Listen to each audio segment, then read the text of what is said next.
और ये जितनी भी भविष्यवाणियां हैं, ये सारी की सारी भविष्यवाणियां सतगुरु रामपाल जी भगवान के ऊपर हैं, इस वर्तमान ईसा मसीह के ऊपर हैं।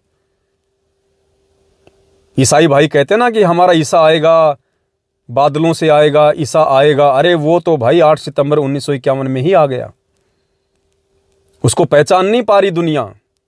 वो ईसा मसीह, वो सबका मसीहा 8 सितंबर 1951 में सतगुरु रामपाल जी भगवान बन के आ गया भाई। और ये सारी भविष्यवाणियां जो भविष्यवक्ता कर रहे हैं दिन रात, ये वर्तमान समय इसी परमेश्वर सतगुरु रामपाल जी भगवान के लिए और इन्हीं की संगत के लिए, जिसको कलीसिया कहा जाता है। कलीसिया, ईसाई समुदाय में संगत को क्या कहा जाता है? कलीसिया। सुनिए ये 10 मिनट की भविष्यवाणी। पुण्यात्माओं, एक एक पॉइंट विचार करने योग्य है, एक एक पॉइंट, वरना इनको क्या पता कौन भगवान है, कहाँ का भगवान है, कौन जाएगा, किसको लेके जाएगा। सुनना आप इसकी बातें, सारी बातें सतगुरु रामपाल जी भगवान के ऊपर हैं, उनकी संगत के ऊपर हैं। और विचार करना फिर आप कहां खड़े हो।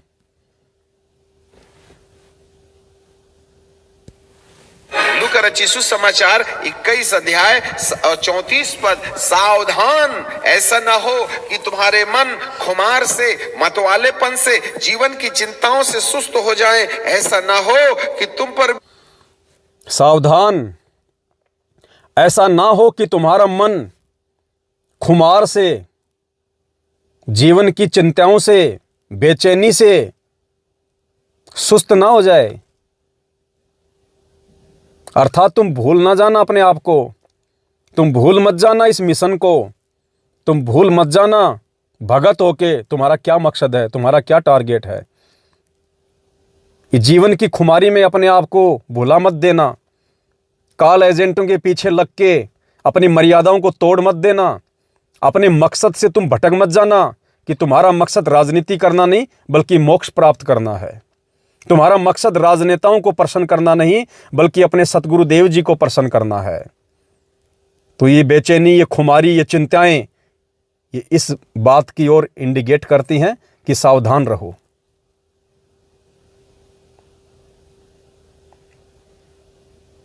पुण्यात्माओं, एक एक भविष्यवाणी सतगुरुदेव जी और इस संगत के ऊपर है। सुनिएगा। फंदा अचानक आ पड़े जो सारी पृथ्वी के सब रहने वालों के ऊपर पड़ने वाला है। इसलिए जागते रहो और प्रार्थना करते रहो कि तुम आने वाली घटना से बचने। हालेलुया। कैसे बचिएगा आने वाली घटना से जो सारी पृथ्वी के ऊपर आ रही है? सारी पृथ्वी के ऊपर विपत्ति ऐसे नहीं तो वैसे आना ही आना है, पर तुम्हारे ऊपर भी आ सकती है यदि आपने अपने आप को खुमार और जीवन की चिंता और मतवालेपन से आजाद नहीं किया तो। परेशानी तो पूरी पृथ्वी पे आनी है, इसमें कोई दो राय नहीं है। और दास भी बार बार ये बात आप भाई बहनों को बोलता है कि वो परेशानियां आए बिना, वो पीड़ादायक समय आए बिना ये दुनिया संत रामपाल जी को परमेश्वर के रूप में स्वीकार नहीं करने वाली। और भविष्यवाणी कह रही है कि तुम्हारे ऊपर भी आएंगी। किनके ऊपर? उन भक्तों के ऊपर जो मर्यादा तोड़ के बैठे होंगे, जो परमेश्वर को ज्ञान को आधार बना के ना चल रहे होंगे, जो मनमानी तरीके से किसी दूसरे के आदेशों को परमेश्वर का आदेश मान के चल रहे होंगे। ये उन भक्तों पे भी आपत्तियां आएंगी। इसलिए प्रभु कहते हैं जागते रहो, खुमार के लिए, मतवालेपन के लिए, जीवन की चिंताओं के लिए सावधान रहो। कहीं ऐसा ना हो ये भूसियां गेहूं के खत्ते से आपको बाहर कर दें। पश्चाताप आपका चुनाव नहीं है, पश्चाताप मजबूरी होगी। ये भूसियां कहीं आपको गेहूं के खत्ते से अलग ना कर दें। भूसिया क्या होती है पुण्यात्माओं? गेहूं को हम लोग आटा बनवाने के लिए चक्की पे लेके जाते हैं, तो कौन सा आटा जो है वो चक्की पे पिसने के लिए जाता है? वो आटा जिसके ऊपर का वो गेहूं जिसके ऊपर का पूरा छिलका उतार दिया जाता है। माता बहनें गेहूं को साफ करती है ना, पिछोड़ मार मार के उनको साफ करती हैं। जो भूसा होता है, जो कचरा होता है, उनके ऊपर उनका जो छिलका होता है उसको दूर कर दिया जाता है गेहूं से, और साफ सुथरा करके फिर वो गेहूं चक्के पे जाता है आटा पीसने के लिए। तो ये कह रहा कि वो ऐसा ना हो कि वो भूसियां, वो छिलका आपको गेहूं के खत्ते से अलग कर दे। अर्थात पुण्यात्माओं, वो मर्यादा, वो छोटी छोटी गलतियां, वो मर्यादा तोड़ने के चलते, वो गलतियां करने के चलते कहीं ऐसा ना हो कि हम परमेश्वर के मार्ग से अलग कर दिए जाएं। काल के द्वारा, परमेश्वर के द्वारा हम अलग कर दिए जाएं। वो गेहूं बिल्कुल भी चक्की पे पिसने के लिए नहीं जा सकता, नहीं जाता है जिस गेहूं के ऊपर छिलका होता है। तो परमेश्वर के लोक में, सतलोक में, परमेश्वर की गोद में वो भगत बिल्कुल भी नहीं बैठ सकता है। उसके लोक में वो आत्मा बिल्कुल भी नहीं जा सकती है जिसके ऊपर ये कुकर्म रूपी ये कचरा छिलका होता है, जो मर्यादा तोड़ के बैठा होता है, वो नहीं जा सकता।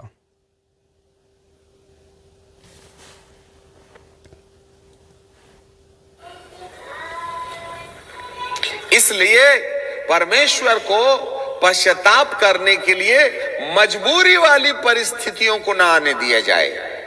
आप आज ही पश्चाताप कर लें, आज ही अपने आप को पवित्र आत्मा के सब्जेक्शन में ले आए। बाद में मौका मिले ना मिले पश्चाताप करने का, आज ही समय रहते समझ जाइएगा। आपकी आंखों के सामने पीले पर्चे निकाले जा रहे हैं। मूर्ख से मूर्ख आदमी भी समझ सकता है इस बात को, जिसने संत रामपाल जी से दीक्षा लेके उनका थोड़ा बहुत भी ज्ञान सुना होगा। वो व्यक्ति भी ये आइडिया लगा सकता है, ये निर्णय कर सकता है कि भाई राजनीति का आदेश, सरेआम भक्तों से वोट डलवाना, सरेआम राजनीतिक पार्टियों का सपोर्ट करवाना, ये तो गुरुजी के आदेश हो ही नहीं सकते, इम्पॉसिबल है। अगर संत रामपाल जी ही राजनीति करवाएंगे तो भक्ति क्या फिर आसाराम करवाएगा, राम रहीम करवाएगा? ये तो मंद बुद्धि से मंद बुद्धि भक्त भी सोच सकता है। और फिर भी पुण्यात्माओं, लाखों की संख्या में भाई बहन अगर नहीं समझ रहे हैं तो आप समझ लीजिए उस गेहूं के ऊपर छिलका कितना ज्यादा जो है वो चढ़ा हुआ है, जो गेहूं की वास्तविकता को सामने नहीं आने दे रहा। उनकी बुद्धि पे काल किस प्रकार से बैठा हुआ है।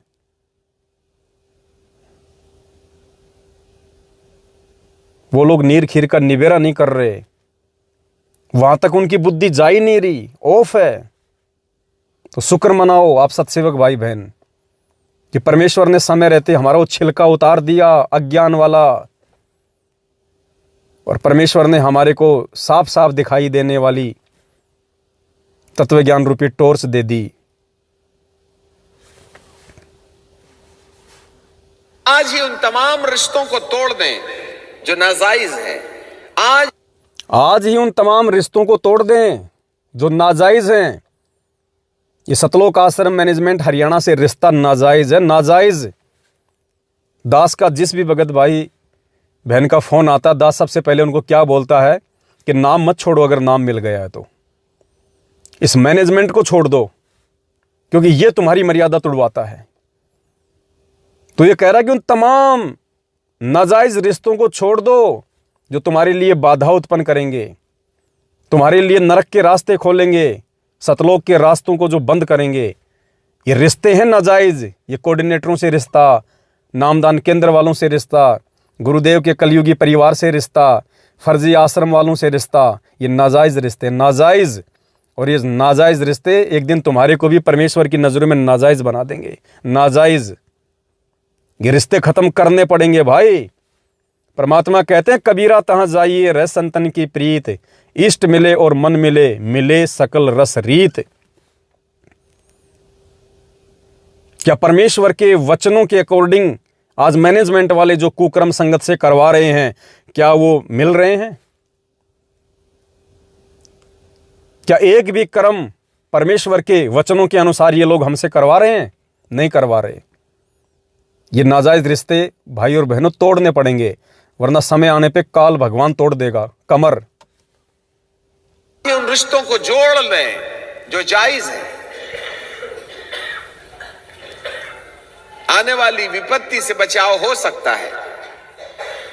पहले स्वर्गदूत को कहा कि यहेजकेल के 9 अध्याय में कि विपरीत परिस्थितियों के द्वारा जहां कहीं लोग झुलस रहे हैं और वे समझौता नहीं कर रहे हैं, ऐसे समय में उन तमाम लोगों के माथे पर मोहर कर दो जो उन तमाम लोगों के माथे पे मोहर कर दो।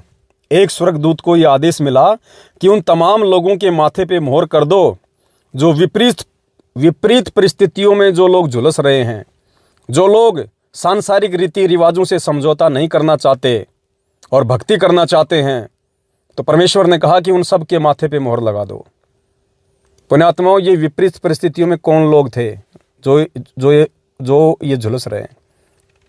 ये आज वो भाई बहन जो साथ संगति से जुड़े हुए हैं, क्योंकि मैनेजमेंट के वो कर्म हमारे को अच्छे नहीं लगे, इसलिए हम लोग मैनेजमेंट के साथ में नहीं रह सकते थे। दूसरा, हमें कोई साधन नहीं मिल रहा था कि हम कहाँ जाएं। घर बैठ के वर्तमान में भक्ति हो नहीं सकती। तो परमेश्वर ने साथ संगति रूपी एक मंच दिया हमारे को, दास को निमित्त बनाया, सभी भाई बहनों को साथ संगति से जोड़ने के लिए प्रेरित किया, उनको सच्चाई बताई, उनको सच्चाई दिखाई। वरना पुण्यात्माओं, आज ये साथ संगति से जुड़े हुए भाई बहन, इनको कहीं कोई ठिकाना नहीं था। अगर परमात्मा इनके लिए साथ संगति की व्यवस्था ना करता तो ये भक्ति छोड़ के अपने घर पे बैठ जाते ये, क्योंकि इनको केवल परमात्मा चाहिए था, इनको गंदगी नहीं चाहिए थी, इनको राजनीति में आनंद नहीं आता, इनको आरक्षणबाजियों में आनंद नहीं आता, इनको गुंडों की सीबीआई जांच में आनंद नहीं आता, इनको जगत वालों के साथ में रिश्ते बनाने में आनंद नहीं आता। इसलिए ऐसी आत्माओं को फिर परमात्मा ने भक्ति करवाने के लिए साध संगतियां बनवाई परमात्मा ने, और आज वो भाई बहन साध संगति से जुड़ के फायदा उठा रहे हैं। क्योंकि हम लोग मैनेजमेंट के पीछे लगे हुए बाकी लोगों की तरह समझौता नहीं करते कि हम जगत में जाएंगे तो जगत की तरह रहेंगे, भगतों में रहेंगे तो हम भगत की तरह रहेंगे। नहीं, हमें ये समझौता मंजूर नहीं है। परमेश्वर ने जगत का और भगत का 36 का आंकड़ा बताया है। हमने भक्ति करनी है तो परमेश्वर के वचन पे चलना होगा, परमेश्वर के दिखाए गए रास्ते पे चलना होगा। तो ऐसी आत्माओं के लिए परमेश्वर ने आज्ञा दी एक स्वर्गदूत को कि उन तमाम लोगों को एक संगठन में लेके आओ, उन तमाम लोगों को एक छत के नीचे जमा करो और उन तमाम लोगों को जानकारी दो, ताकि वो उन कुकर्मों में ना धंसें, उनको आगे का रास्ता मिले कि आगे हमें क्या करना है। तो साथ संगति से आके आज हमें आगे का रास्ता मिला है कि अब हमने गुरु को भगवान मान के ज्ञान आधार से मन में दृढ़ विश्वास रख के कि परमेश्वर शब्द रूप में हमारे साथ में है, हमने उनके आने तक दृढ़ता के साथ भक्ति करनी है। तो आज एक रास्ता मिला। दुख की वादियों में भी प्रभु के साथ चलने में समस्या, कठिनाई, सताव तो झेल रहे हैं, ऐसे लोगों को मोहर कर दो जो घृणित कामों में हाथ नहीं लगाए और घृणित काम वाले उनको सताते रहे, जो दुख के मारे सांसें भर रहे हैं। यहेजकेल 9:4 में उनके माथे पर मोहर कर दो। अर्थात जो घृणित कामों से नफरत करते हैं। कौन से घृणित काम? ये राजनीति, ये घृणित काम है। आप और हम नहीं करते सत्सेवक भाई बहन। तो ऐसी आत्माओं के माथे पे मोहर लगाने के आदेश परमेश्वर के हैं, और ये मोहर कोई और चीज नहीं पुण्यात्माओं, ये साध संगति है। साध संगति से जुड़ के आप सभी भाई बहनों ने अपनी जो एक पहचान बनाई है, एक हमारा जो लोगो है साध संगति का, ये वाला जिसका लोग बहिष्कार कर रहे हैं। क्यों? क्योंकि ये परमेश्वर की मोहर है। जो व्यक्ति इस लोगों के साथ में बना रहेगा, उसकी एक पहचान बनी रहेगी कि ये व्यक्ति समाज के साथ समझौता नहीं करना चाहता, ये व्यक्ति परिस्थिति के अनुसार अपने आप को नहीं ढालता, ये परमेश्वर के अनुसार अपने आप को ढालता है। ये व्यक्ति जगत में जाके जगत जैसा नहीं हो जाता, भगत में आके भक्तों जैसा ढोंग नहीं करता। ये व्यक्ति अपने परमेश्वर के प्रत्येक वचन पे चलने वाला है। ये गुरु को भगवान मानने वालों की पहचान है ये लोगो। तो पहली बात तो इस लोगों को हर कोई रख नहीं सकता, लगा नहीं सकता अपने सोशल मीडिया एप्लीकेशन पे। और इस लोगों को लगा के भी यदि कोई बकवाद कर रहा है, वो परमात्मा के कहर से वो बच नहीं सकेगा वो। तो ये मोहर है, ये मोहर, ये पहचान है। लोग कहते हैं लोगों से क्या हो जाता है, लोगों से क्या होगा। अरे हमने तो केवल इतना ही कहा कि ये पहचान है, कि ये मैनेजमेंट वालों के पीछे लगी हुई भीड़ का हिस्सा नहीं है। ये लोग जिन जिन लोगों ने लोगो लगा रखा है वो मैनेजमेंट के पीछे लगे हुए लोगों की तरह भीड़ का हिस्सा नहीं है। ये लोग नीर खीर का निबेरा करना जानते हैं, ये अपने ज्ञान को आधार बना के आगे बढ़ना जानते हैं। ये पहचान है एक।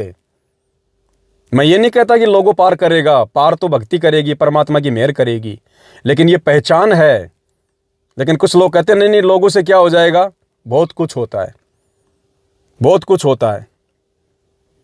आप रोड पे चल रहे हैं, आपके आगे एक बोलेरो गाड़ी चल रही है नॉर्मल, वो आपको साइड नहीं दे रहा। आप क्या करेंगे, बार बार हॉर्न बजाएंगे, बार बार हॉर्न बजाएंगे। और साइड मिल गई तो उसकी तरफ आंखें फाड़ के देख के जाएंगे ऐसे, साइड में नहीं की गाड़ी, ड्राइवर है तू। और उसी बोलेरो पे यदि पीछे पुलिस लिखा हो, POLICE पुलिस, आप ना तो हॉर्न मारेंगे, और आपको साइड अगर मिल गई तो आगे निकलते वक्त आप आंखें दिखा के नहीं जाएंगे। किसकी बदौलत, सिर्फ लोगों की बदौलत, जो पुलिस का लोगो लगा हुआ था। पुण्यात्माओं, जिन जिन आत्माओं की सोशल मीडिया पे ये लोगो है, और जो जो आत्माएं इस लोगों के साथ इस पुस्तक को जिन्होंने मंगवा लिया है, और जो इस पुस्तक को जो पढ़ेंगे और फिर इस पुस्तक के अनुसार जो चलेंगे, पुण्यात्माओं, काल उनको आंखें नहीं दिखा सकता, काल उनको ठग नहीं सकता। उस आने वाले विनाशकारी समय में काल उन घरों से दूर रहेगा जिन घरों में ये पुस्तक होगी। और मात्र ये पुस्तक रखने से काम नहीं चलेगा, इस पुस्तक में लिखी गई प्रत्येक बात को जो अपने जीवन में लागू करेगा उस विनाशकारी समय के आने से पहले, उन घरों पे काल की नजर नहीं हो सकती। और बाकी लोगों की आप देख लेना क्या हाल होगा। इस पुस्तक का भी जिक्र आगे इस भविष्यवाणी में, इस पुस्तक का भी जिक्र है। ये संकेत हैं, समझने पड़ेंगे। इन समयों के अंदर कलीसिया पर जो सताव आएगा, जो सताव में भी खड़ा रहेगा, वो परमेश्वर की ओर से मोहर लगाया जाएगा। संगत पे सताव आएगा, कलीसिया यानी संगत।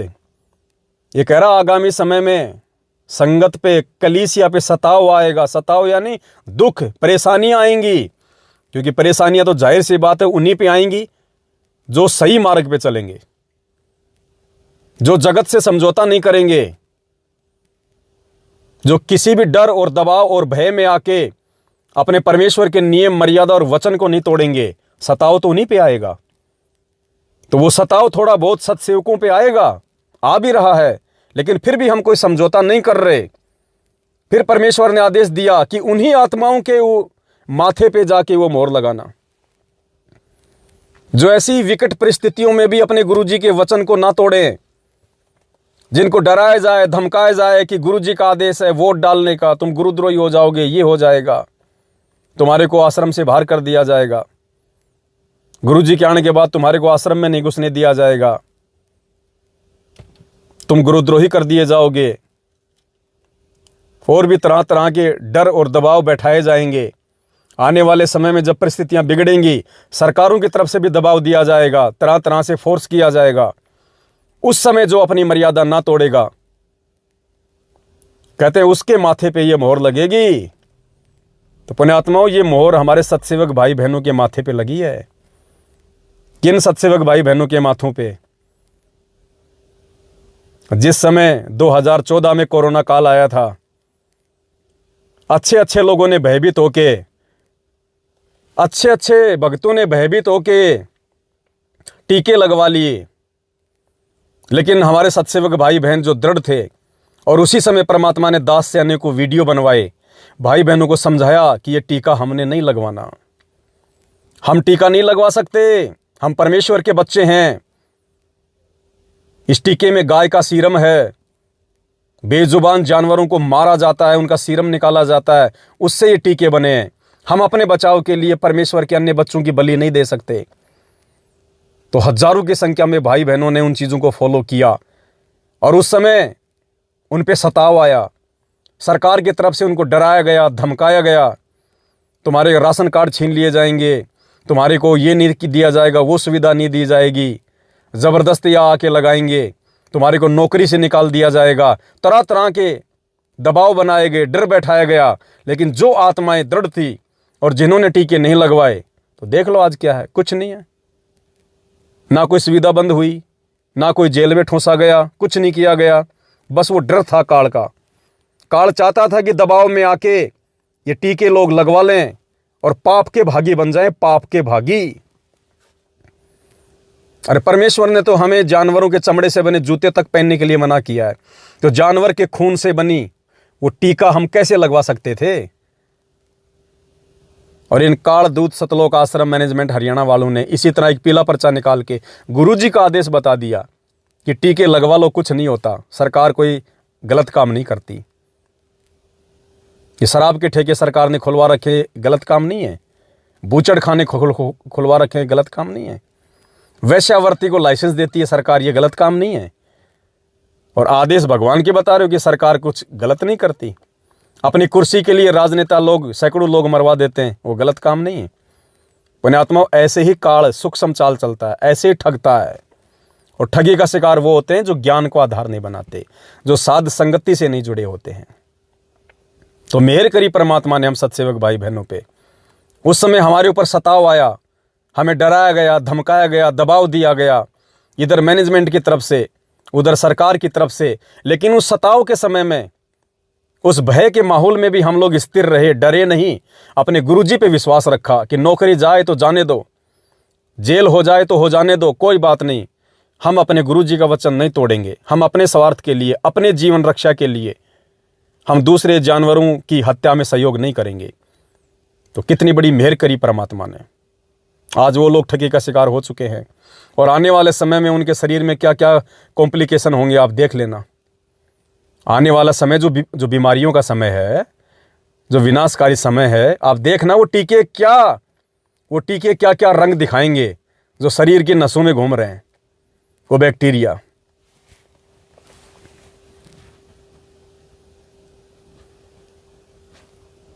और घृणित काम वाले उनको सताते रहे, जो दुख के मारे सांसें भर रहे हैं, यहेजकेल 9:4 में, उनके माथे पर मोहर कर दो। अर्थात इन समयों के अंदर कलीसिया पर जो सताव आएगा, जो सताव में भी खड़ा रहेगा, वो परमेश्वर की ओर से मोहर लगाया जाएगा।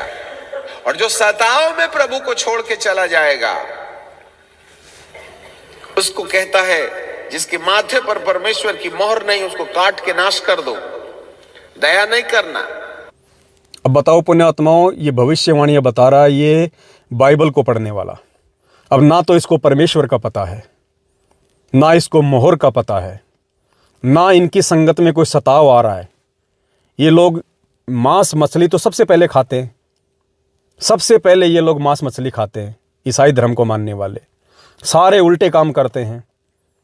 इनकी ना कोई मर्यादा है, ना कोई नियम है इनके, ना इनकी संगत पे कोई सताव आ रहा है, क्योंकि ये सब उल्टे काम करते हैं, जैसा इनको अच्छा लगे करते हैं अपने प्रॉफिट में। तो ये किसके लिए भविष्यवाणी कर रहा है? ये सारी चीजें कहां पे सेट हो रही है? कौन परमेश्वर है, कौन सी मोहर है, घृणित काम कौन कर रहे हैं, सताव किसके ऊपर आ रहा है? इन्होंने तो सब ने टीके लगवा लिए, ज़्यादातर लोगों ने, जैसे मैनेजमेंट वालों ने लगवा लिए, 90% लोगों ने अपनी नौकरी के बचाव के लिए। ये सारी की सारी भविष्यवाणियां संगत पे साबित हो रही हैं। सतगुरु रामपाल जी भगवान के सत्य पंथ में, क्योंकि ये असली ईसा मसीह है और ये साध संगति परमेश्वर की असली मोहर है। ध्यान से सुनिएगा। कुंवार, कुंवारी, युवा, बच्चे, बूढ़ों, सबको मार के नाश करो, किसी पर दया नहीं करना। और सुनो, मैं मारने का काम मेरे भवन की देवड़ी से करो, और उन्होंने याजकों से सफाई शुरू कर दी। मैं परमेश्वर का दास होने के नाते पवित्र आत्मा के नियंत्रण में होकर के कहना चाहता हूं, 2020 में बहुत से लोग जो झूठी सेवा में खड़े हुए हैं, जो परमेश्वर के दास के नाम से जाने जाते हैं, उनके गिरने का समय आ गया है, क्योंकि परमेश्वर ऐसे झूठे सेवकों को कलीसिया से अलग कर देगा। मारने का काम मेरे पवित्र स्थान से शुरू करो, जो झूठी शिक्षाएं दे दे करके साधारण लोगों को गुमराह कर रहे हैं। कौन झूठी शिक्षाएं दे दे के साधारण लोगों को गुमराह कर रहे हैं? ये कोऑर्डिनेटर, ये नामदान संचालक, ये गुरुजी का परिवार, ये बड़े बड़े पुराने सारनामी लोग जो मान बढ़ाई से ग्रस्त होके भगत समाज को गुमराह कर रहे हैं, सारी सच्चाई से परिचित होके। तो मारने का काम भी पुण्यात्माओं इन्हीं से शुरू होगा। ये जो झूठी शिक्षा देने वाले हैं ना संगत को, गुरुजी के वचनों के खिलाफ चलाने वाले, ये राजनीति के लिए पीले पर्चे निकालने वाले, इसको कहते हैं झूठी शिक्षा, जो गुरुजी के ज्ञान में नहीं है। फिर भी गुरुजी का आदेश बता के संगत को दी जा रही है शिक्षा कि राजनीति करो, वोट डालो, सपोर्ट करो, गुंडों की सीबीआई जांच कराओ, आरक्षणों में जाओ, इसको कहते हैं झूठी शिक्षा। तो आने वाले समय में इस मैनेजमेंट के ऊपर, और जो समय रहते मैनेजमेंट के जाल से बाहर निकल के साथ संगति से नहीं जुड़ा, उनके ऊपर क्या क्या कहर टूटेंगे। पुण्यात्माओं, रूह कांपेगी, रूह।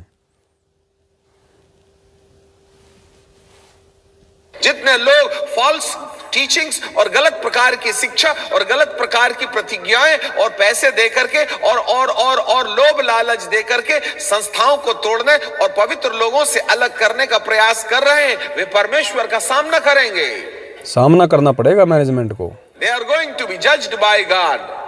इसलिए भक्ति को पेट कमाई का रास्ता ना समझें। ये समय नहीं है अंत के दिनों में पैसा इकट्ठा। इन्होंने ये जो आश्रम खोल लिए ना, ये पत्थरों में जो भगत समाज का पैसा बर्बाद करवा दिया, ये पेट कमाई का धंधा। ये महेंद्र भगोड़ा 27 दिन में करोड़ों रुपए देके जो जमानत पे बाहर आ गया, ये पेट कमाई का धंधा। 27 साल से सतगुरु रामपाल जी भगवान ने कहीं कोई आश्रम नहीं खोला, सिर्फ एक आश्रम के बजाय। और उनका वचन है कि संत वही होता है जो एक आश्रम बना के रहे, उसी में सब भाई बहन प्यार प्रेम से रहें। फिर उनके जेल जाते 9 आश्रम किसने खोले? ये पेट कमाई का धंधा किसने किया? मैनेजमेंट ने, गुरुजी के परिवार ने। बरवाला कांड के बाद, गुरुदेव के जेल जाने के बाद, जिनके पास में कोई कमाई का कोई जरिया नहीं, गुरुजी के छोटे बेटे ने रोहतक में, जहां पे करोड़ों की तो जमीन होती है, अपनी नई कोठी खड़ी कर ली। मनोज जो भगोड़ा बन के घूम रहा है, गुरुजी का छोटा बेटा, रोहतक में जिसने अपनी कोठी खड़ी कर ली करोड़ों की। बड़ा बेटा वीरेंद्र, उसने भी रोहतक में अपनी अलग से कोठी खड़ी कर ली। और 2 साल पहले जब वो जमानत पे बाहर आया था, गांव धनाना में 42 किल्ला जमीन खरीदी है। 42 किल्ला जमीन, अरबों की संगत के दान से प्रॉपर्टी। गुरुजी की पत्नी अनारो माई भयंकर कोठी खड़ी कर रखी है रोहतक में। 30-40 तो कमरे बना रखे हैं उसमें ऊपर। और किसी ने पूछा, माई गुरुजी तो कहते हैं घर तो 3.5 हाथ, घना तो 4.25, ये तूने क्या कर दिया? बोले बेटा ये किराए में दूंगी मैं, किराए में। और बोला मेरे पास किराया आता रहेगा। वो भक्तों का दान उन पत्थरों में ठोक दिया। 40 कमरे बना दिए, हॉस्टल बना दिए, हॉस्टल। और कहती है किराया, मैं किराए पे चढ़ाऊंगी इनको। ये है पेट कमाई का धंधा, पेट कमाई का धंधा। बख्शे नहीं जाएंगे ये लोग आने वाले समय में परमात्मा के कहर से। महेंद्र भगोड़ा, शानदार कोठी बरवाला में। लूका रचित सुसमाचार 21 अध्याय और 34 पद। इसलिए सारा धन गलत सिद्धांतवादियों के हाथ में है, जिससे कि लोगों को वे गुमराह करें। आज गुमराह कर रहे हैं संगत के दान से। परंतु यहेजकेल का वचन कहता है, मारने का काम मेरे भवन से शुरू करो। संगत से शुरू होगा ये कहर। पद में लिखा है, बूढ़े, युवा, कुंवारी, बच्चे, स्त्री, सबको मार के नाश करो, किसी पर दया नहीं करना, कोई नहीं बख्शा जाएगा। मनुष्यों के माथे पर जहां चिन्ह मेरे पहले स्वर्गदूत ने लगा दिया है, उसके निकट नहीं जाना। जिसको सात संगति मिली हुई है और जो सात संगति में प्यार और प्रेम से टिका हुआ है, उसके लिए परमेश्वर का आदेश है कि उनको मत छेड़ना, उनको मत छेड़ना। जो सात संगति से जुड़े हुए हैं, जो मेरे वचनों पे चल रहे हैं, जो मेरे लिए हर प्रकार से हर तरह की यातना सहन कर रहे हैं, उनको मत छेड़ना। ये भविष्यवाणियां सतगुरु रामपाल जी भगवान और उनके पंथ के लिए हैं। उनको मत छेड़ना और बाकी को काटो सबको, चाहे बच्चा, बूढ़ा, स्त्री, औरत, कोई भी क्यों ना हो। पुण्यात्माओं, ये मजाक नहीं हो रहा। आने वाले समय में पश्चाताप करने के लिए तुम्हारे पास में आंसू नहीं होंगे, जो आज समय रहते आंख नहीं खोलेगा। इनके माथे पर परमेश्वर की मोहर है। क्या आपका नाम मेमने की किताब में है? क्या आपके माथे पर परमेश्वर की मोहर है?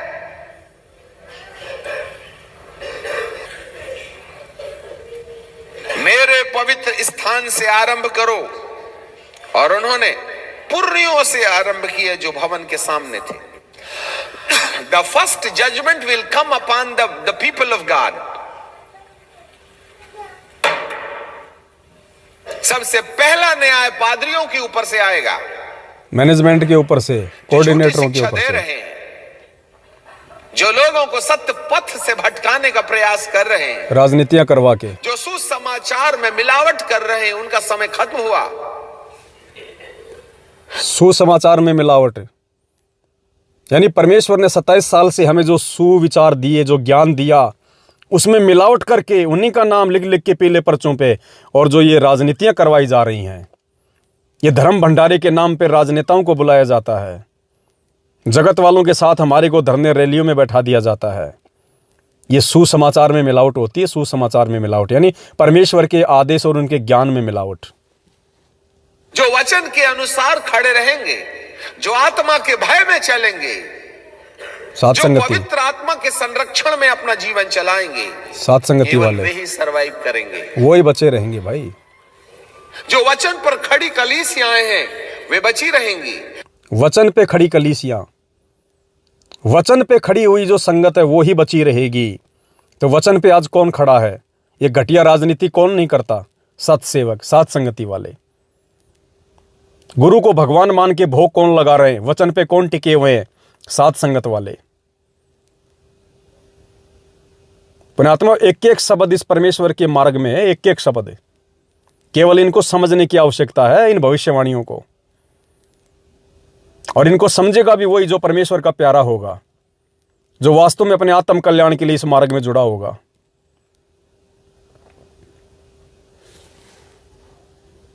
जो आत्मा के अनुसार चलने वाली कलीसियाएं हैं, वे बची रहेंगी। झूठी कलीसियाओं पर गाज गिरेगी। गाज गिरेगी।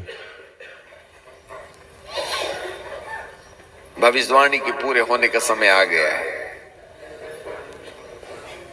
मेरे प्रियो, थोड़ा सोच के देखे ना, अपन भेड़ों की लिस्ट में है या बकरियों की? मेमने की जीवन की किताब में अपना नाम है यह संसारवाद की।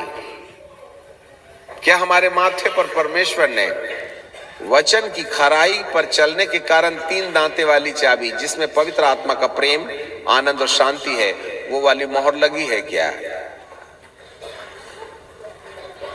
केवल आनंद, शांति और प्रेम जिसके माथे पर होगा, सात संगति, वे सुरक्षित बचेंगे। बचाव का और कोई तरीका नहीं। आपकी जितनी पहुंच है लगा लीजिए। आप जितने चतरे हैं उतने चतरे हो जाइए। जितना दिमाग लगाना है लगा लो। तुम संगत का करोड़ों रुपया दे दे के अपनी राजनीतिक अप्रोच के तहत जमानत करवा सकते हो, बच सकते हो, अपने आश्रम चला सकते हो, लेकिन आने वाले विनाशकारी समय से ना तो ये राजनेता तुम्हें बचाएंगे जो खुद ही नहीं बच पाएंगे, ना ये पैसा तुम्हें बचा पाएगा उन बीमारियों से, उन आपदाओं से। चाहे कितना ही कुछ कर लो, परमेश्वर का वचन बचाएगा, ज्ञान आधार की भक्ति बचाएगी, मर्यादा बचाएगी। चाहे कितने चतुर बन जाना, कितने शाणे बन जाना, आज तुम कितनी कुबद कर लो, कोई दिक्कत नहीं। जब वो समय आएगा उस समय परमात्मा हाथ छोड़ देगा। परंतु जिसने पवित्र आत्मा के द्वारा आने वाले प्रेम का बहिष्कार किया है, जिसने पवित्र आत्मा की शांति का बहिष्कार किया है, वो बाइबल के ज्ञान का बड़ा भारी विद्वान भी हो सकता है। उसको सामना करना पड़ेगा, क्योंकि आप परमेश्वर की योजना से बाहर चले गए हैं। You have neglected the divine plan of God. You are not a full righteous. पवित्र आत्मा ने आपके जीवन के अंदर में आनंद और शांति नहीं देने के द्वारा आपके माथे के ऊपर से मोहर चली गई। याद रखना, दूसरा स्वर्गदूत तलवार लेकर के आपके सामने में खड़ा हुआ है।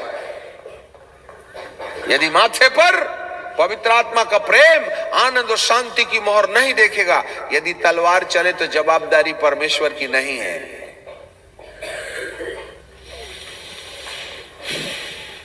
हालेलुया।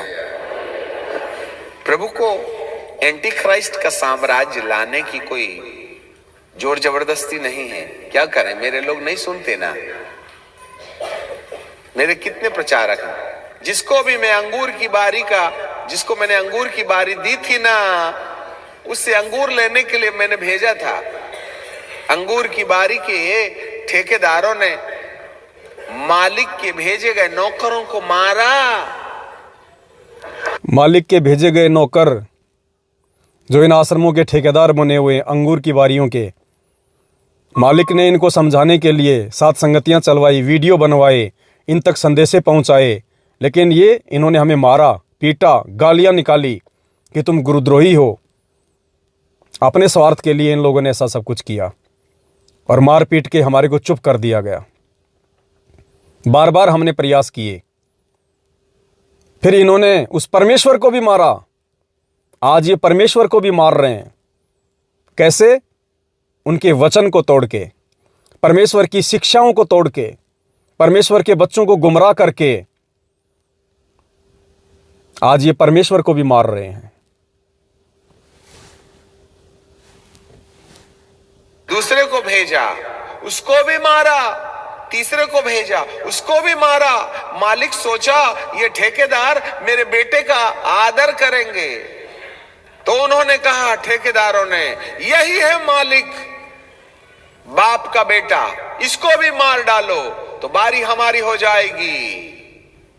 आए तमाम कलीसियाओं को अपने कहने वालों, कलीसिया तुम्हारी नहीं है, मेरे मालिक की है। मेरे मालिक ने अपने वचन और अपने अभिषेक के द्वारा इंसान को इस्तेमाल करके अपनी कलीसिया बनाया है। यदि कोई याजक किसी कलीसिया को मेरी है बोल करके दावा करता है, तो वह परमेश्वर का सामना करेगा। आज ये संगत के ठेकेदार बन गए। ये लोग अपने इशारों पे संगत की मर्यादा तोड़वा रहे हैं, नंगा राजनीति का नाच नचवा रहे हैं, हर प्रकार से मनमानियां कर रहे हैं, भक्तों में जगत वालों का समावेश कर रहे हैं। जब मर्जी आया गुंडों की सीबीआई जांच करवा दी, जब मर्जी आया 5-5, 10-10, 16-16 लाख रुपए जो है चंदे के रूप में आरक्षणों में दे दिया, गुंडों की सीबीआई जांच में दे दिया। जब मर्जी आया रक्तदान करवा दिया, देह दान करवा दिया। ये संगत को अपना समझ रहे हैं, अपना गुलाम समझ रहे हैं। ये संगत तुम्हारी नहीं, परमेश्वर की है, और समय आने पे ऐसा करने वाले दंड भोगेंगे, परिणाम भोगेंगे। लूका रचित सुसमाचार 21 अध्याय 34 पद, सावधान ऐसा ना हो कि तुम्हारे मन खुमार से मतवाले आने की कोई जोर जबरदस्ती नहीं है। क्या करें, मेरे लोग नहीं सुनते ना। मेरे कितने प्रचारक हैं, जिसको भी मैं अंगूर की बारी का, जिसको मैंने अंगूर की बारी दी थी ना, उससे अंगूर लेने के लिए मैंने भेजा था। अंगूर की बारी के ठेकेदारों ने मालिक के भेजे गए नौकरों को मारा, दूसरे को भेजा, उसको भी मारा। तीसरे को भेजा, उसको भी मारा। मालिक सोचा ये ठेकेदार मेरे बेटे का आदर करेंगे, तो उन्होंने कहा, ठेकेदारों ने, यही है मालिक, बाप का बेटा, इसको भी मार डालो तो बारी हमारी हो जाएगी।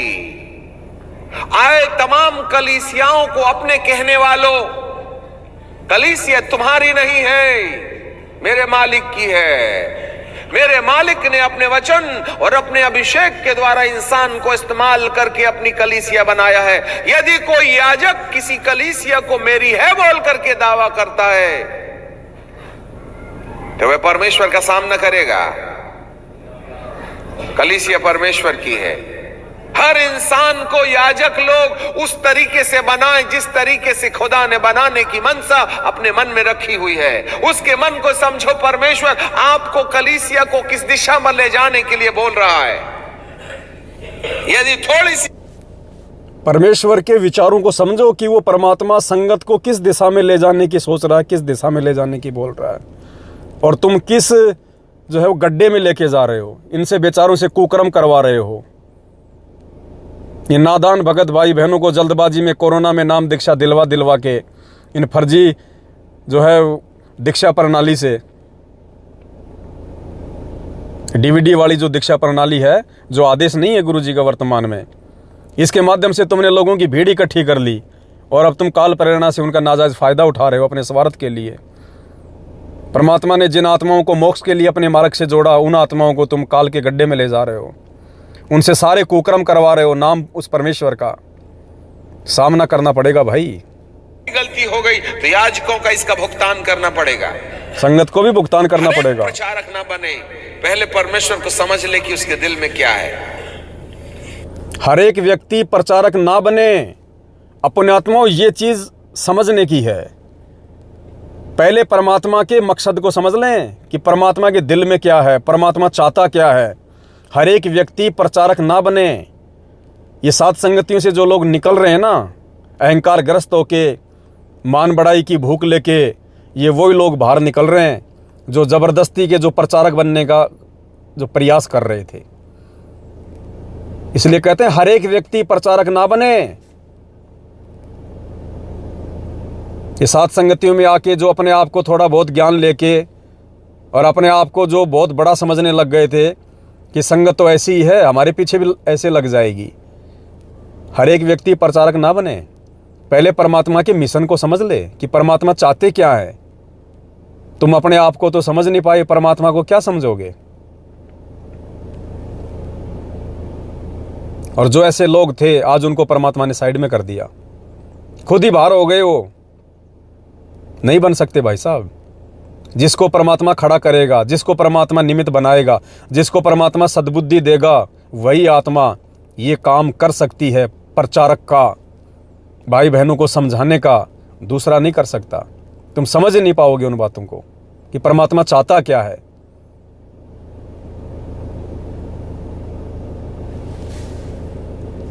नहीं तो वे ज्यादा मार खाएंगे। खा रहे मार। अभी समझौता का समय खत्म हो गया। मेरे प्रियो, परमेश्वर के दिल की बात समझें, परमेश्वर के सामने कांपें, थरथराएं, डरें कि परमेश्वर तुम्हें सद्बुद्धि दे। आने वाली विपत्ति में प्रभु की बात नहीं सुनने वाले को वह छोड़ देगा। वह कुछ समय तक कष्ट जरूर आने देगा। ये कष्ट इसलिए है कि लोग मन फिराएं। ये कष्ट इसलिए है कि अपना नाम जीवन की किताब में लिखाएं। ये कष्ट इसलिए है कि अपने माथे पर मोहर लगवाएं, जिससे कि मुझे अनंत काल के लिए तुम्हें मृत्यु के गड्ढे में छोड़ देने के लिए छोड़ना ना पड़े। वरन इस पश्चाताप की बेला में मैं हर एक को अवसर दूंगा। तुमने मेरे प्रेम की एक तरफा किताब में नहीं पढ़ा तो ठीक है, कम से कम दो तरफा वाली किताब से सीख लो और मन फिरा के मेरे पास आ जाओ। क्या कह रहे परमेश्वर? तुमने मेरी प्रेम वाली एक तरफा किताब से अगर नहीं समझा है तो कम से कम दो तरफा वाली किताब से पढ़ लो, समझ लो और मन फिरा लो, अपनी बुद्धि को चेंज कर लो और आ जाओ साथ संगति में, सही रास्ते पे आ जाओ। अब एक तरफा किताब कौन सी है, दो तरफा किताब कौन सी है? एक तरफा किताब से अगर नहीं समझे तो फिर परमात्मा मौका दे रहे हैं दो तरफा वाली किताब। अब ये एक तरफा वाली किताब कौन सी है? परमेश्वर का ज्ञान, गुरु जी के सत्संग जो 27 साल से दिए मालिक ने, कि अगर तुम मेरे सत्संगों से नहीं समझ पाए, मेरी संगति करके नहीं समझ पाए, तो कम से कम मेरी दो तरफा वाली किताब से समझ के मन फिरा लो। दो तरफा वाली किताब कौन सी? साध संगति। कि अगर तुम मेरे सत्संगों से नहीं समझ पाए, नहीं जान पाए, नहीं मुझे पहचान पाए, नहीं तुम मेरा मकसद समझ पाए, नहीं तुम दूसरों की चाल को समझ पाए, तो कम से कम मैंने जो दूसरी किताब जो शुरू करवाई है, दो तरफा वाली किताब साध संगति जो मैंने शुरू करवाई है, कम से कम साध संगति से जुड़ के वीडियो देख के उनके विचार सुन सुन के ही अपना मन फिरा ले कि क्या सही और क्या गलत है, मैं भगत हूँ, मुझे क्या करना चाहिए क्या नहीं करना चाहिए। कम से कम उससे ही अपना मन फिरा ले और सही दिशा में वापस आ जा। तो मैं तुम्हें अपने साथ ले चलूंगा। उसके दिल में आप में से किसी को भी यहां छोड़ने का मन नहीं है। आप में से हर एक को वह अपना साथ ले जाना चाहता है। अब देखो पुण्यात्माओं, ये बातें कि उसके दिल में आप में से किसी को भी यहां छोड़ने का मन नहीं है, वो सबको अपने साथ लेके जाना चाहता है। अब बाइबल में क्या है? ईसाई धर्म में कौन है जो सबको साथ लेके जाना चाहता है? कोई संत है? कोई इनमें कोई इनका कोई पंथ है? इनका कोई गुरु है? ईसा मसीह के बाद कोई गुरु था ही नहीं। 2500 साल हो गई, कोई गुरु नहीं था। तो कौन है वो जो सबको अपने साथ लेके जाना चाहता है?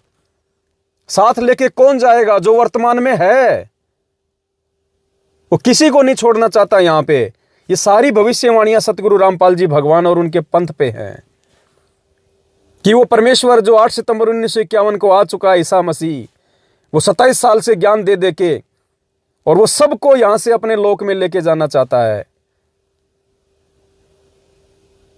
अब बता दीजिए, ईसाई धर्म में कौन है जो सबको लेके जाना चाहता है? कोई है नहीं, तो लेके क्या जाएगा? तो परमात्मा तो सबको लेके जाना चाहता है सतलोक में, लेकिन कोई जानने को तैयार नहीं है। सब लोग उल्टे कर्मों में फंसे हुए हैं। कोई सही बात कहे तो कोई मानता नहीं है। 27 साल से गुरुजी ने दुनिया को ज्ञान दिया, कितने लोग समझे? 20-30 लाख भगत हैं टोटल, 30 लाख मान लो लास्ट। ये तो डींग मारते हैं मैनेजमेंट वाले, 2 करोड़ 3 करोड़। क्यों? इनको तो राजनीति करनी है। पूरी दुनिया का 0.5%, 1% भी नहीं, 0.5 यानी आधा प्रतिशत भी संगत नहीं है दुनिया की जनसंख्या की तुलना में। 27 साल से भगवान समझा रहा और फिर भी लोग नहीं समझे। पुण्यात्माओं, आज कम से कम 7 संगतियों में तो कितने प्रतिशत जुड़े हुए हैं संगत की तुलना में? 10-15% भाई बहन। तो ये मौका दे रहा है परमात्मा लोगों को सुधरने का। नाम तो परमात्मा सबको देगा, पूरी दुनिया को देगा, जो आएगा उसको देगा, ज्ञानी अज्ञानी सबको देगा। लेकिन पार कौन होगा? जो अंत तक मर्यादाओं में टिका रहेगा, वही आत्मा पार होगी। तो जाएंगे वही सतलोक में जो आज परमेश्वर का वचन नहीं तोड़ेंगे, ये घटिया राजनीति वाला खेल नहीं खेलेंगे, ये देखा देखी में भेड़ चाल में नहीं चलेंगे। आंख नाक कान खोल के जो पहले लोगों की बातों को ध्यान से सुनेंगे, फिर निष्कर्ष निकालेंगे, वही आत्मा सतलोक जानने के लायक बनेगी। और उसकी रिहर्सल करवा रहा परमात्मा साध संगति से। छांट छांट के परमात्मा उन अच्छी अच्छी आत्माओं को छांट छांट के, जो मैनेजमेंट के पीछे लगी हुई थी, उनके कुकर्म देख रही थी, उनकी आत्मा को शांति नहीं थी, संतोष नहीं था। फिर उन्हें लगा कि यार ये मैनेजमेंट वाले तो बिल्कुल ऐसे ही सारे काम उल्टे कर रहे हैं, यहाँ तो हंसों की खुराक नहीं, यहाँ तो बगुलों की खुराक है। फिर वो साध संगति की वीडियो देखने शुरू किए, साध संगति में आना शुरू किए। उनको लगा कि वास्तव में यहाँ से सही काम हो रहा है। फिर वो साध संगति से जुड़े। तो पुण्यात्माओं, साध संगति से परमात्मा अपने हंसों की छटनी कर रहा है सतलोक के लिए। इसलिए पहली किताब से नहीं सुधरने वालों, वह दूसरी किताब जारी करता है। पहली किताब से नहीं सुधरने वालों, अब ये दूसरी किताब जारी करता है परमेश्वर। पुण्यात्माओं, हर एक भविष्यवाणी के अनुसार ये सारा काम हो रहा है। ये ना सोचना कि ये पवन दास ने छाप दी पुस्तक। पवन दास की औकात नहीं, मैं तो आप जैसा 2 कोड़ी का जीव हूं। ये शब्द इस पुस्तक में जो शब्द है वो परमेश्वर के हैं। ये बुद्धि परमेश्वर ने दे के लिखवाई है किताब। इसलिए एक किताब से ना समझने वालों दूसरी किताब से समझ लो। ये अंतिम मौका है भगत समाज को, अंतिम मौका। ज़्यादा समय नहीं हमारे पास में, 1.5-2 साल का समय है, मुश्किल से 1.5-2 साल। ये 2024 लास्ट मान लो आप, 2024। सुधर जाओ, इस पुस्तक को पढ़ लो, मंगवा लो, और जो परमात्मा का क्या मकसद है, परमात्मा का क्या टारगेट है, क्या मिशन है, उसको समझो। इस पुस्तक को पढ़ के बाद में मौका नहीं मिलेगा, नहीं देगा परमात्मा बाद में मौका। अगर एक किताब से नहीं समझे, अगर परमेश्वर के सत्संग रूपी उस बुक से यदि हम नहीं समझे, तो ये दूसरी किताब जारी की है परमात्मा ने। ये दूसरी पुस्तक जो है ये जारी करवाई है परमात्मा ने।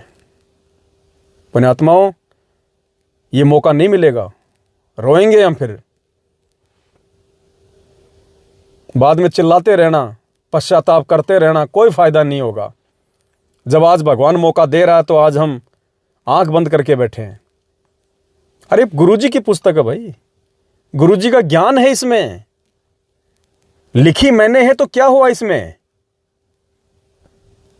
क्या आज मैनेजमेंट पुस्तकें नहीं लिख रहा? गुरुजी तो जेल में बैठे हैं, पुस्तकें कौन लिख रहा है? क्या आप उनको नहीं पढ़ रहे? दुनिया को नहीं दे रहे पढ़ने के लिए? क्या हुआ? ये पुस्तक भी अगर लिख दी गई तो पढ़ तो लो, इसमें क्या है? तुम्हारे काम की चीज है तो रख लो, नहीं छोड़ दो।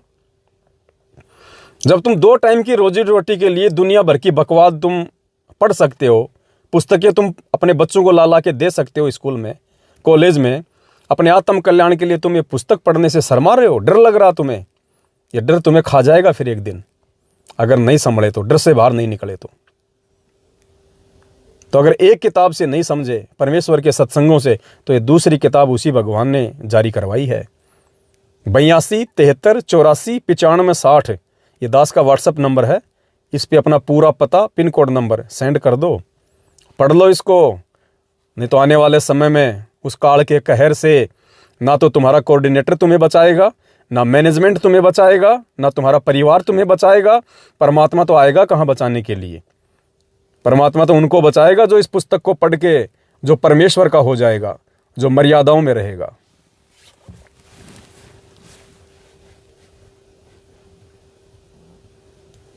लूका रचित सुसमाचार आप में से हर एक को वह अपना साथ ले जाना चाहता है। इसलिए पहली किताब से नहीं सुधरने वालों, वह दूसरी किताब जारी करता है। सफेद घोड़ा, लाल घोड़ा, काला घोड़ा, पीला घोड़ा। कम से कम अब तो पश्चाताप कर लो। इसके बाद भी यदि तुम मानने के लिए तैयार नहीं हो, तो प्रभु कहेगा अब मैं और कोई उपाय नहीं कर सकता। तुम्हारा उपाय नीचे तुमने खुद कर लिया। मैं किसी को भी नरक नहीं भेजूंगा, आप खुद नरक जाने का रास्ता तय करेंगे अपनी ढिठाई के कारण। हो रहा ही राजनीति कर करके नहीं पा करके आपने कभी भी परमेश्वर को वैल्यू नहीं दिया। जैसे आदम ने परमेश्वर की वैल्यू नहीं दिया, इसलिए अदन के बगीचे के बाहर निकाला गया, वैसे ही परमेश्वर के पुत्र यीशु का अनुग्रह जो हमारे लिए धार्मिकता है, और पवित्र आत्मा का अनुग्रह जो प्रेम, आनंद और शांति है, इसका बहिष्कार करने के कारण तुम भी स्वर्ग से निकाले जाने की दशा में पाए जाइएगा। तो इसका जवाबदार मैं नहीं, आदम ने फल खाया, भुगतान तो करना पड़ेगा। इसलिए मैं तुमसे कहता हूं, मैंने जीवन और मरण तुम्हारे सामने रखा है। मैं तुमसे विनती करता हूं कि तुम जीवन ही को चुन लो, आशीष को चुन लो, कि तुम और तुम्हारी संतान, तुम्हारे वंशज सदा लो जीवित रहे। साथ संगति को चुन लो, ज्ञान को आधार बना लो, ताकि आने वाले समय में तुम भी सुरक्षित रहो, तुम्हारा परिवार भी सुरक्षित रहे। पुण्यात्माओं, हर प्रकार से हमें परमात्मा ने शिक्षाएं दी हैं। हर प्रकार से परमात्मा ने हर मोड़ पे हमारे को जागरूक करने के लिए कोई ना कोई तरीका अपनाया है। वो तरीका चाहे साथ संगति के माध्यम से हो, चाहे दास के वीडियो के माध्यम से हो। इतना पुण्यात्माओं कोई नहीं करेगा किसी के लिए, जितना ये परमात्मा अपने बच्चों के लिए कर और करवा रहा है। और आप इनके प्यार का नाजायज फायदा उठा रहे हो। ये ना सोचना कि परमात्मा हमेशा प्यार ही लुटाता है। ये वही परमात्मा है जो त्रेता युग में हिरण्याकुश की छाती फाड़ी थी नरसिंह रूप धारण करके। ये ना सोचना कि खाली ये प्यार ही प्यार करता है। जब भगत नहीं सुधरता है तो फिर ये भस्मासुर की तरह फिर उसको जला के भस्म भी कर देता है।